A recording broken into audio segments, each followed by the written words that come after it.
can feel you pulling things around in there. It's a brand new organ. Never before seen. We've all felt that the body was empty. Empty of meaning. And we've wanted to confirm that, so that we could fill it with meaning. The world is a much more dangerous place now that pain has all but disappeared.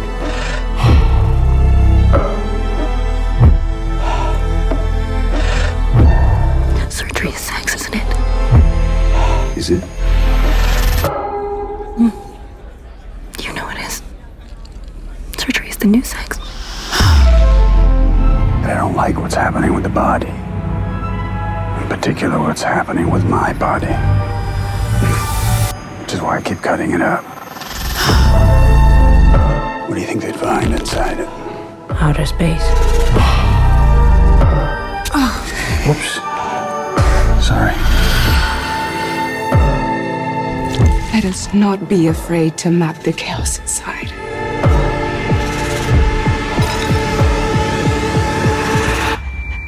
Let us create a map that will guide us into the heart of darkness.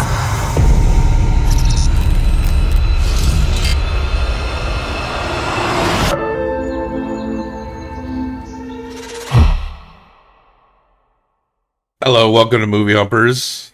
My name is Bob Jam.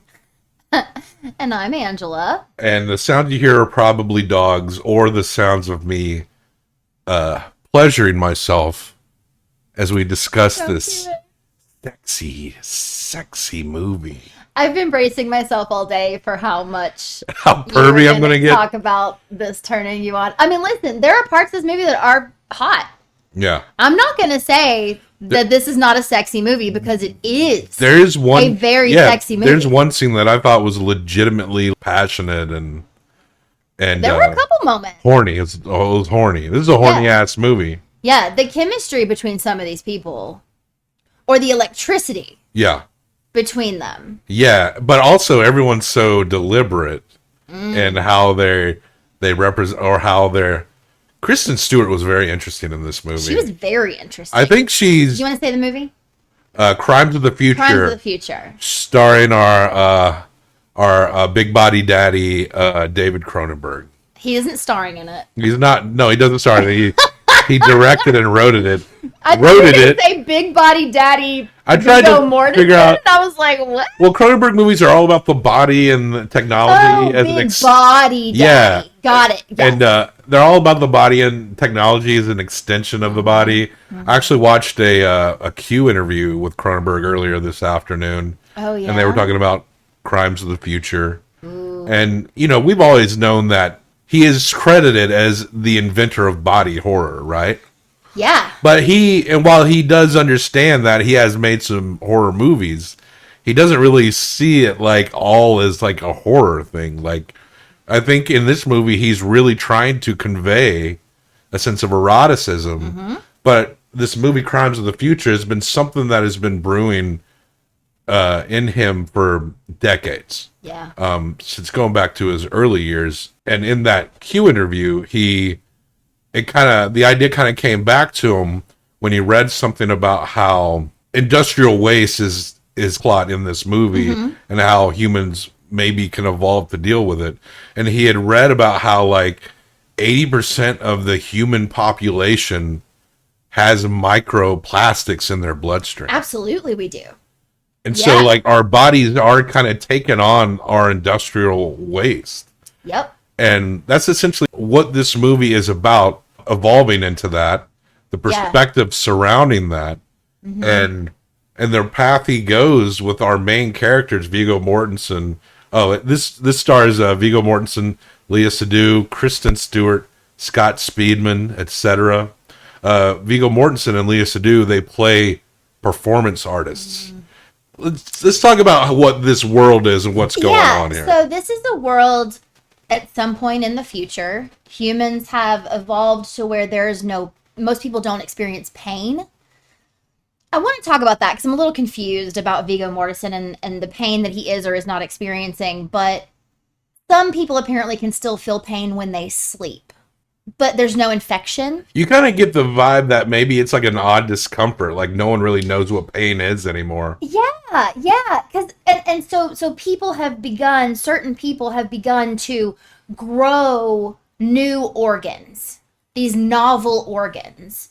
And there's this whole sort of like underground X-Files part of the police web that is called like the New Vice. The New Vice, they're evolutionary police. But it's like hush hush. The government essentially is trying to push back on what, because humans are growing new organs, like things are happening, they don't feel pain. It seems like no infection. It's like you can't get infection, so everything is just kind of dirty. No one has to wash their hands. People can perform surgeries on each other, and it seems like desktop surgery. Yeah, and you can't get infections. There seems to be less blood. Also, I get if you do it right, there's not a lot of blood, but also you'll see people just like on the street cutting each other, and it's like a sensual experience, which like kind of alludes that perhaps the pain has been replaced by a sense of pleasure or the feeling, because it seems like people are feeling something. It's just not pain. There is a condition where you can't feel pain that people are born with, and it's very serious because you need pain to identify. And kids that like that rare condition that kids have, they will have to.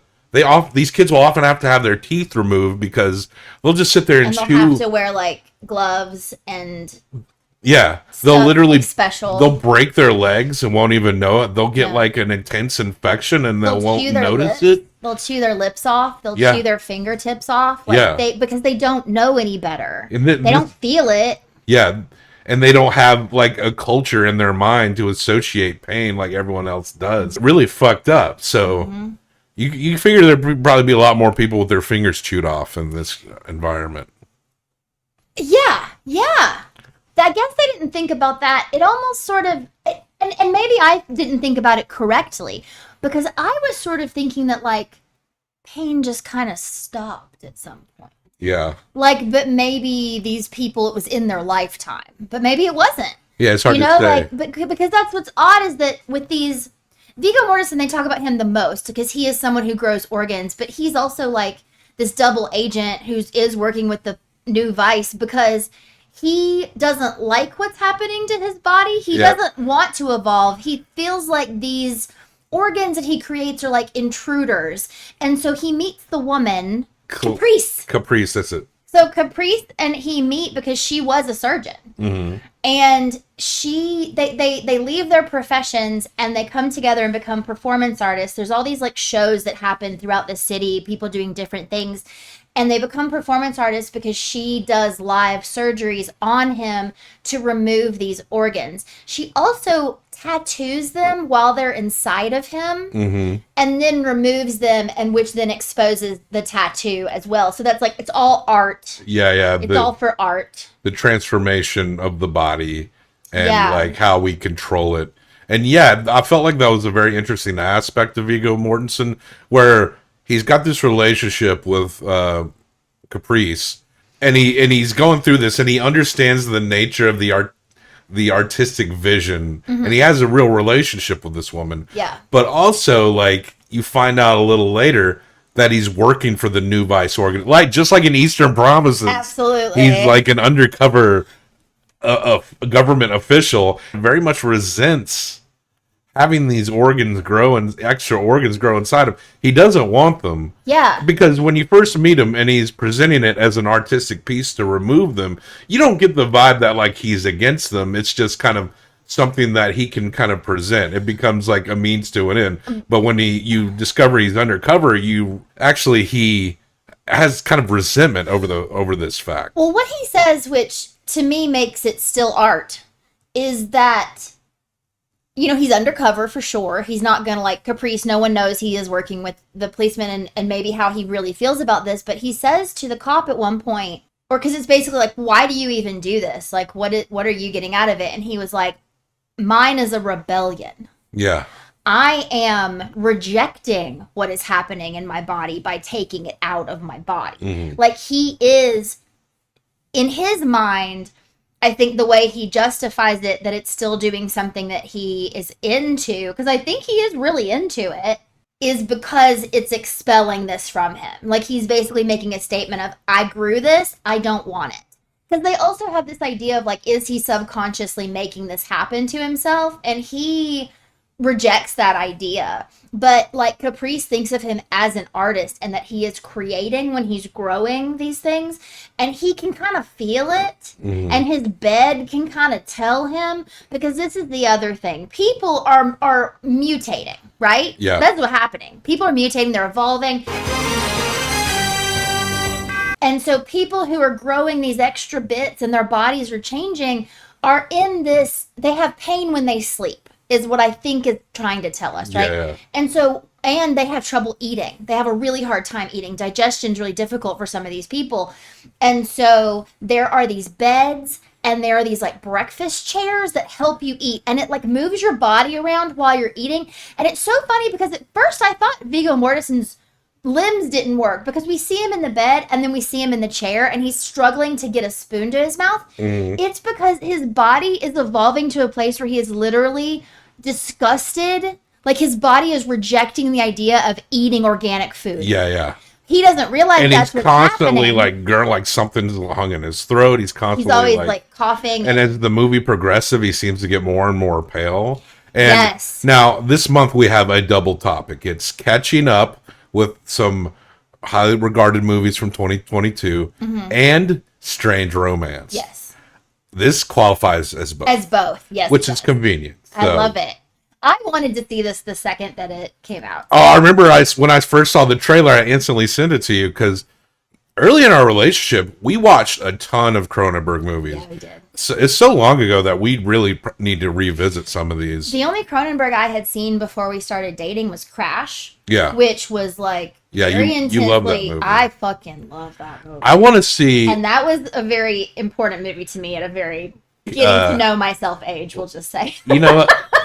You know how like H.P. Lovecraft, the writer, the horror writer, the gothic horror. I don't writer, know a lot about him. Well, he's got this whole world. Like Yes. he's created this whole world, and it's become like subjects of board games, and you could probably find RPGs Yeah. that are inspired. I want like some kind of video game or like an RPG that kind of posits that from various points in time that goes through like David Cronenberg's characters and concepts. I mean, a lot of like Crash was based on a J.G. Ballard book. Yeah, which I've also read. But so maybe some of these rights and stuff would be a little weird, but like, wouldn't it be cool to like Bring him in. He obviously is on the same wavelength. to play in some RPG character role in a world of like Cronenberg type creations, from Rabid to The Fly to The Brood. Imagine Oh my you're God. encountering the woman from The Brood. Imagine you have to go to the doctor and it's fucking Jeremy Irons from Dead Ringers, like shit like that. Like that Yeah. I would play the fuck out of that. It'd be like a very story based RPG, but Yeah. and then you go into the future where you got like Existence, and then you got this Videodrome. one, and then your reward at the end of the game is you get to be a wound fucker. You get to fuck people's wounds. You get to get in a Sark machine. Yeah, a Sark So machine. because I just needed for a second to talk about it. There's the breakfast chair, which moves you around to help you try to eat this food. There is the organic like bed that looks like you're laying in a giant walnut that moves you all around while you sleep. These are like techno-organic kind of structures. Yeah. They have a fleshy tone to them. Yes. They almost appear something like They like hook into you. they're almost like Geiger-esque, H.R. Geiger-esque in their way, but not quite as dark. Yes. But weird. Yes. And the most interesting piece is one that is no longer even made. Like, they have this, basically, I guess you would call it like an antique Sark machine. So this was created for autopsies, but they somehow got a hold of one, and they asked, there's these technicians that have come to because he's growing a new organ, he has a new hormone, because it's like an endocrine situation related, the new thing he's growing. And so these technicians come out, these two women who are fucking wow, these women. Yeah. They're just inherently horny. There's so much going on in this movie that, like, we're not going to talk about it all, but... They get naked and get in the Stark machine, and they're like, look at us! I know, look at us over here. And I wonder if they played together, because Caprice was there, and they were saying, look at us to Caprice. So the whole thing about the Stark machine is that they don't use it for autopsies. They use it on each other. Mostly Caprice uses it on... Not Jeremy Irons. Viggo Mortensen. Viggo Mortensen. We're forgetting his name. It's something weird. Teaser or some shit. Tensor. That's it. Tensor. Okay, so Caprice usually is doing the surgeries on Tensor, and it's usually only for the shows. And they're obsessed with this machine because it's long out of function. Yeah. And they've redone it to do this kind of thing, so they're very fascinated. It's also that kind of, there is like a real line, like a direct correlation, I think, like you talking about Crash. In Crash, it's very much like the turn on is the body horror. Yeah, the fact that, like, the risk, the risk of danger and of being mutilated, but also like wanting to be near people whose bodies are different than what you might expect that they would be, and that's like a arousal, right? Like, and so. But yeah, and then the thrill of, like, I'm going to do something really dangerous and I could totally die right now. But it's that, like, rush. But there's also a bit in there where there's, they do a lot of the, like, medical tattooing is also in that movie. Mm-hmm. And then you think about, like, the medical tattooing, different body situation, and then you go forward 100 years in the future and you've got people tattooing organs inside of each other and fucking each other from across the room, doing a little remote control on a table that's not really fucking you, it's cutting you. Yeah. Like little cuts. They meet Kristen Stewart and this other guy who I got too excited. They register. Oh, I know. I got like a semi right now. It's gonna get. Going to get raging. I just spilled water all over myself. myself. Kristen Stewart and this other guy, I forget his name, pencil-pushing bureaucrats, they catalog and process extra organs. Mm-hmm. And they had like this book of organs that came from Viggo Mortensen with these nice-looking drawings. They look Caprice really good. Has been drawing. She draws every She's organ. very good at drawing. Yeah. And they're inspecting his organs, and Caprice is like sticking this tube in that's like shows it's essentially like a camera or something. Timlin. It's not Caprice. It's Timlin. And Timlin is Kristen Stewart. Is kind of like, it's very subtle, but it looks like she's pushing it in and out. And he's like his head is rolled back. And he's like, oh. And he's like, if you have not seen this movie, good old wood fucking. If you watch this movie, watch it with the subtitles. And bring the whole family in on this one. Well, this is why the subtitles. I think you could play a drinking game. You would be totally blitzed out of your goddamn mind every time it just says moan or grunt. Yeah. Or everybody's just making noises, especially Timlin. Like, she very much, it'll be like ask me a question. So, how about that new liver I grew? Well, it's very interesting. When I was watching Caprice cut into you, I wanted. Yeah. I wanted you to be cutting into me. Kristen Stewart, I think she's, I haven't seen, obviously she was in Twilight, right? And they're that series. Nothing I really care for. We saw her in that gay Christmas movie. Yeah, she's in that movie. And apparently she's bi, she's in a relationship with a woman or something, right? I think she's a lesbian. She might be bi, but she was in a relationship with that other Twilight man, but he kind of looks like a girl. I haven't seen all these movies she's been in lately, but I look at these movies she's in, and they're all like very different. It reminds me of what Joseph Gordon-Levitt, Jogo Lay. It looks like she's kind of going through that right now, the same way that Jogo Lay did back then. I think Emma Stone is kind of doing that a little bit as well. I was kind of likening it more to, if this movie was made in the 90s, it would have been Natalie Portman or in the early 2000s, and Caprice would have been played by Annette Bening. Juliette Binoche, something like that. She just reminded me of Annette Bening so I much. think you gotta pick someone from outside North America for Lea. Fair. Or for Caprice, But it would have been Jeremy Irons. As Viggo, well, I think Viggo has become a muse of Cronenberg's. Well, Jeremy used to be. Yeah. He's moved on. Now Viggo is his muse. And that happens. And we're seeing Viggo getting older too, like through these. I mean, I he was wouldn't Aragorn know in Lord of the him. Rings, but like I actually love the movies he's in for Cronenberg. Yes. So He's so good. one thing that's kind of important at the very beginning, we encounter a boy who's playing in a cove, and we see this mother yelling, "Don't eat anything you find," which is weird, off the dome. But then she also like goes, Anything. and you're like, whoa, And what so, did he eat? and then we cut to that boy in the bathroom, and he's eating a plastic bucket. And he's foaming at the mouth. Yeah. So she's just standing there watching him eat a plastic bucket, And then she just looks like like she's done. she's so tired. Well, she smothers this boy and she kills him. She smothers her son in his sleep and calls the father and tells him where it is, and she's gone, right? She's basically like, if you want his body, come get it. And so this guy comes and he's sad, but he takes the body and he keeps it. Yeah. And she ends up getting locked up. She confesses. She to the goes murder. she goes and confesses. She has no guilt about it whatsoever. It's a monster. No, but she's also like, I'm gonna do my time. I did something bad. I confessed. And so Viggo encounters this man, and this is part of the attention of the government agency that he's working for. Yeah. Eating these bars, right? That are like purpley. They're purpley, and he's consuming them. And you see someone else, like in a club, take it from him and eat it, and he dies. Like it poisons him, and he dies. So Viggo Mortensen encounters this guy, and this guy's like, "I want you to do an autopsy on my son," and he's very enthusiastic about it. He's like, "I think you're going to be just blown away. You're gonna find things inside his body that you've never seen. That you've never seen before." And of course, this boy was eating plastic. It implies that he has evolved in a way in which he was able to consume plastics, in which, I mean, there's more industrial waste then than now. And of course, that's the problem we have now.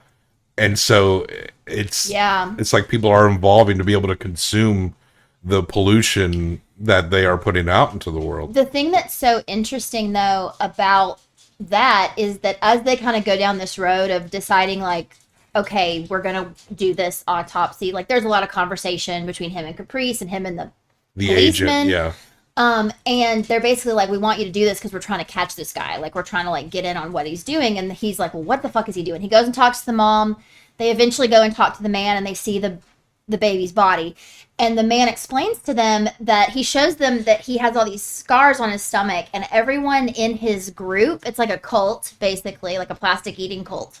They've all had this surgery that allows them to digest these plastics. And he basically is like, this is the fucking future. And the thing that was so special about his kid, because the mom says that her husband invented him. Yeah. She thinks of him as a creature, not a boy. Yeah. That's why she also is able to kill him, because she thinks that he shouldn't exist. She thinks it's not natural. And so the thing that's amazing about it, and that they actually literally say out loud in the movie, we cannot explain this. This is just what we're telling you. Yeah. Is that this man who did a surgery on himself to be able to digest plastic impregnated a woman and had a child who naturally digests plastic. Yeah. And literally, he goes, I don't know how it happened. And I fucking love that. Because sometimes movies will try to be like, and this blah, blah, blah, blah, blah, this blah, blah, blah. And it's like, this is just a crazy fucking thing. Yeah. That is unexplainable.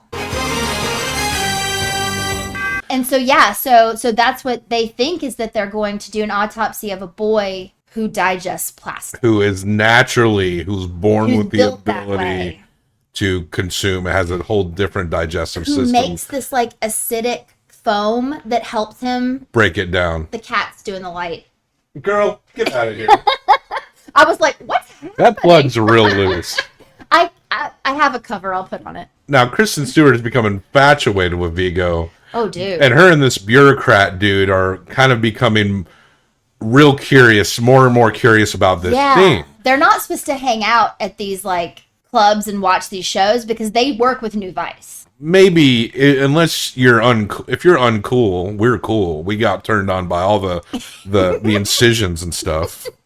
But there was a scene where Kristen Stewart and Viggo are in this office together, and Kristen Stewart's like laser focused passion It is actually a very erotic It was scene. extremely erotic.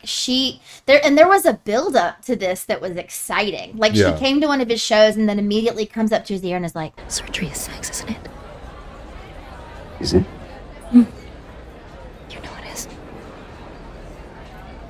Surgery is the new sex. Like the first time it's said, and then that kind of, that conversation keeps happening, but there's just that little tiny moment, but it's also super intense, but then it's over, and then when they come in together, Yeah, there is a passion there, but Viggo is so much more reserved, or like he's just torn in the balance of things because Yeah. he's learning about this reality, this almost philosophy of evolution. Yeah. And he's someone who has traditionally disliked the way his body is producing these new organs, even though everyone's worshiping him for it. You can see like he's starting to kind of shift in his ideology. yeah, the dichotomy of how like mousy and quiet and awkward she is with the fact that she's so obsessed with him that she cannot help but tell him exactly what she Yeah. wants. Like she literally looks at him and says, Do you think you would ever let me be a part of your show?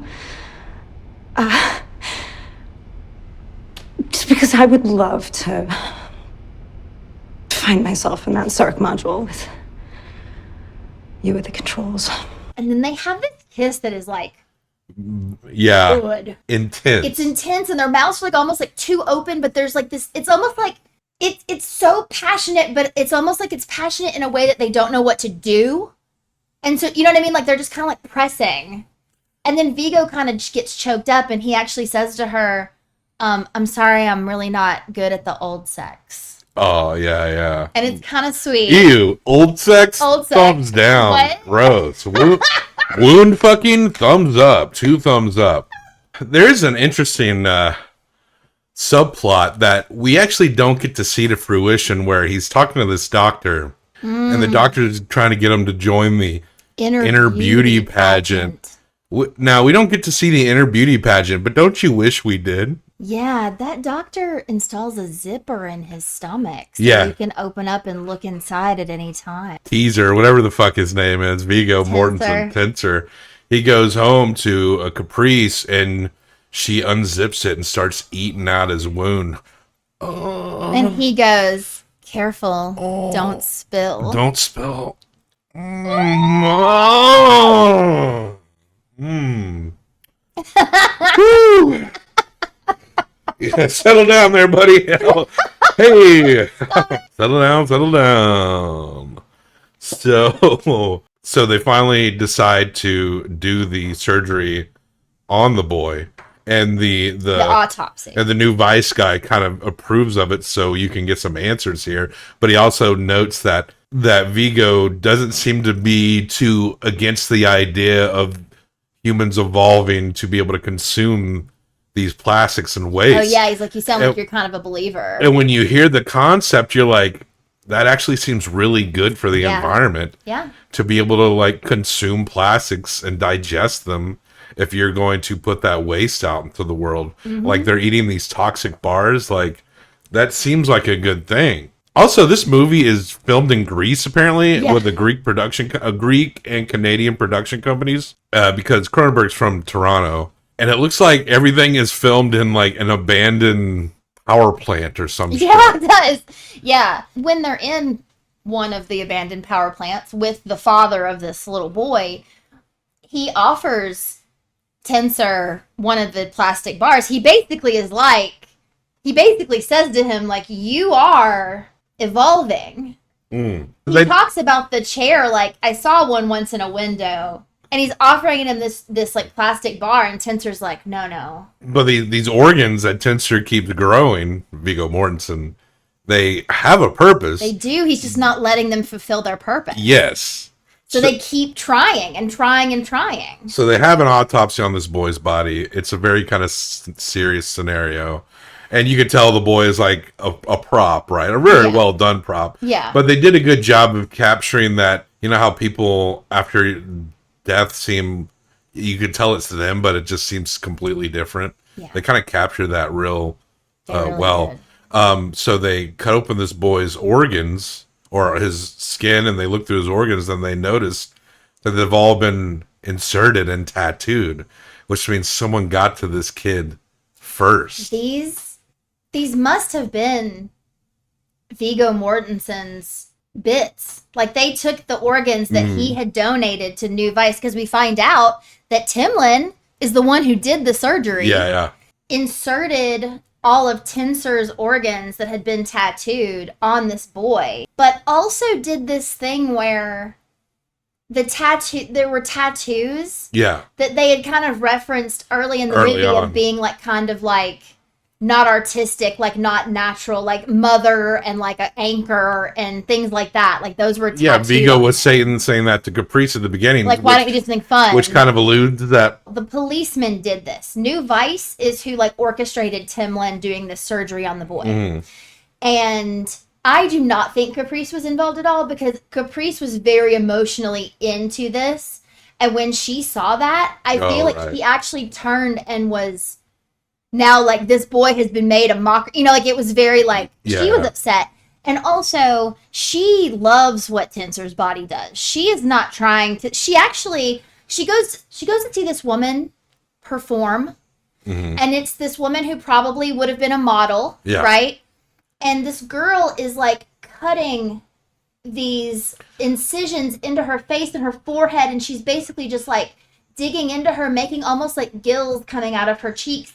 And you get the idea that this has kind of been like added to over time. Maybe she's adding like a new bit, you know, or opening old wounds or something. And so Caprice is like enthralled by this woman. He is like wants to be in this woman. Like, that's kind of how they. And that's why so sexual is like, you are entering another person just in like an unexpected way. And they go off and do something, her and that performance artist, and she comes home and she's got what looks like little implant, half moons across her forehead. And Tenser's kind of like a little bit weirded out by her, because he doesn't like all this body mod stuff, even though he does this world all the time, right? She's like, I want to be more and different. And so anyway, so she's got that. So she's like, she didn't help with that. But so the father of this boy is like devastated, because he was adamant that he was going to reveal a naturally born plastic evolved human that can consume plastic and other industrial waste, but like, it's out of his hands now. He doesn't control the narrative. The boy was born like this, but it was covered up.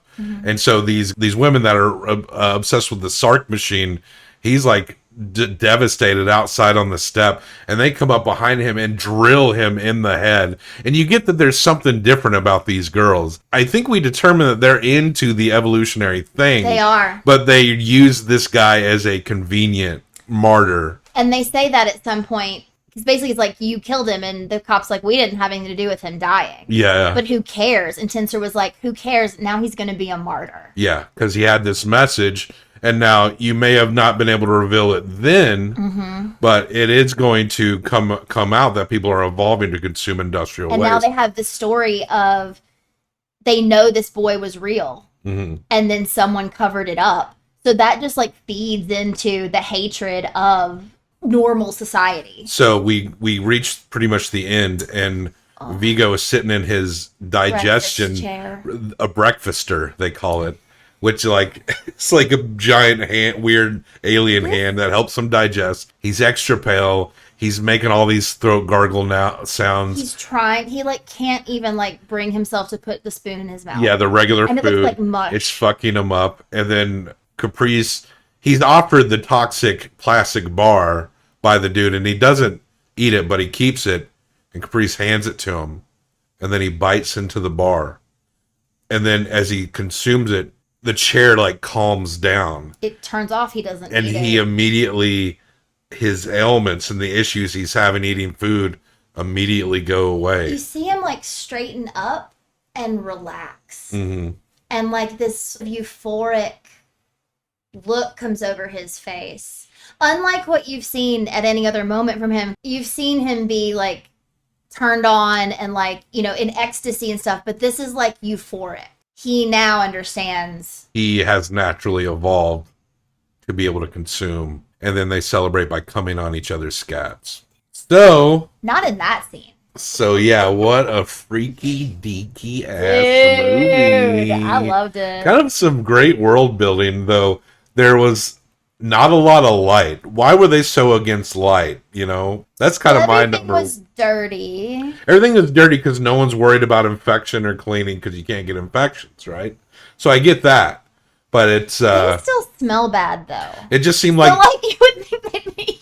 it seemed like environment. Maybe this is the aftermath of some war or something. Priest and Tensor's house was very clean. It was That's just also true. very drab. Like all the colors are just. Everything's very minimal, but kind of stark and like it looks like everyone's living in an abandoned insane You know asylum. why? You know why? Why? Because Cronenberg is a genius. And if everything is like so stark and bland and everyone's wearing like gray tones and black and then you pierce someone's skin and there's that red drop of blood. Oh, that's It true. is like the only vibrant thing in their lives. Don't mind my hand motion. Stop it. Stop it. So, yeah, we hump wounds. Movies. There's also a man with like 100 ears all over his Oh, body. right. He did it. He does a performance He looks art like there. a young Jeremy Irons. I don't see that. Jeremy You were Irons was really a dancer. You kind of kept saying that. I don't know if I saw that, It was, but just, like it was his face. he was all sewn up. Anyway. It just looked like him. We fuck wounds around here. You're gonna fuck wounds 1 through 5 times. I'm gonna fuck a wound myself 1 through Okay. 5 times. You know, when I had my gallbladder surgery, I really missed the opportunity to finger the incision. You know, we're gonna combine for best out of 10. And what do you give Crimes of the Future by Big Body Daddy David Cronenberg, Oh my god. the Canadian freak daddy? We talk about like what would make you not give something a really high score. There's not anything. I mean, the music is wonderful in this. It's all written for this movie. Howard Shore did the music. It's beautiful. I want to say this movie had a budget of $27 million. And Well, can you guess how much it made? 36. That was a very nice guess. 4.6 million. I was hoping they made a fourth, like that much of an. Let's be honest. Most good ass movies, They don't most make money. interesting movies that try to do something different, they're not going to blow up the box office. But these are only like, Yeah. opening week numbers. Okay. So maybe over time. So maybe it got some maybe the red box popped off for Because Crimes this- of the Future. was good. Mm-hmm. The effects were flawless. Like a lot of practical. Yeah, I don't think there's any CGI. I don't never think thought so. there was CGI even for 1 second. You know what? I'm giving it a 5. Whoa, dang. Oh, I mean, cool. I'm glad you liked it. I mean, we liked this kind of shit. I love that you love the movie like that much. I'm giving it a 4, which I think is really good. Absolutely. I almost gave it like everything between a 4 and a 5. And then I just I'm said, giving "Fuck it a, but if you really felt, I mean, this is unique. This is a very different movie. This is my kind of movie, like You hear almost across the board. that? She likes wound fucking. Listen, I like things that are different. I like things that question. My tooth is hiding behind my other tooth. It makes it look like it's another color. It's shadowing. I need to get braces.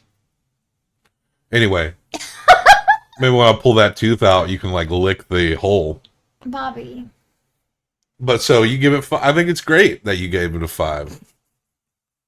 I mean, this is Cronenberg. Nothing's going under a 3.5, 3.75 Oh, anyway. totally. Right? Yeah. We're kind of we're into this dude's creeping freaking.